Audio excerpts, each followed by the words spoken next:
তুই লিগা কান কি চলি যা, তুই লিগা দিব কান কি চলি কি কাজ করলি রে? আমার মাথায় বেলে ভেঙে গেলি রে। কি বে ফুটু, শুই শুই কাঁদছিস কেন? এবার কাকে গাল দিছিস বে? তাকে আর গাল দেবো? আমার বাবার গুদু মারি মাকে গাল দিচ্ছি। উঠ উঠ উঠ, মারা উঠ উঠ উঠ। তুই সেদিনকে ঠিকই বললি বে, যে ঘরের পোলা দেখা ঘরেই মারামারি চলছে। হ্যাঁ বে, তোর কথাটাই ঠিক বে। উঠ রে ভাই, উঠ না, কাঁদি না, উঠ। কি হয়েছে, কি ঘটনাটা এবার খুলে বল। তুই সেদিন ঠিকই বললি যে তোর বাবার সাথে তোর বইয়ের আবার কোনো সম্পর্ক নাই। তো আমি যা বুঝতে পারলাম সম্পর্কদের তলায় তলায় একটা আছে ভাই। বেশ বেশ বেশ, কাঁদি না বাড়া, যেমন কর্ম তেমন তার ফল আমার কাছে আছে। চুপ তো। কি আর ফল থাকবে বলা? নিজের বউ যদি নিজের বাবার সাথে এরকম করে ফেলে, ভালো লাগে তোর?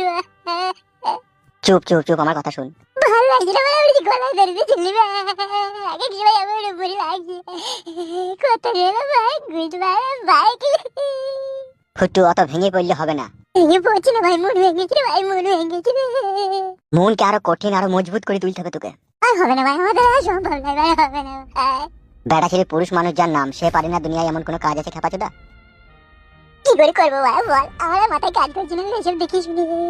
তোকে এমন একটা প্ল্যান আমি দেবো, আমার এই প্ল্যান অনুযায়ী যদি তুই করতে পারিস কাজ, এমন শিক্ষা তোর বউ আর তোর বাবা পাবে, যা এই সমাজে যে বৌমায়ের সাথে যে শ্বশুর থাকার চেষ্টা করছে বা থাকছে,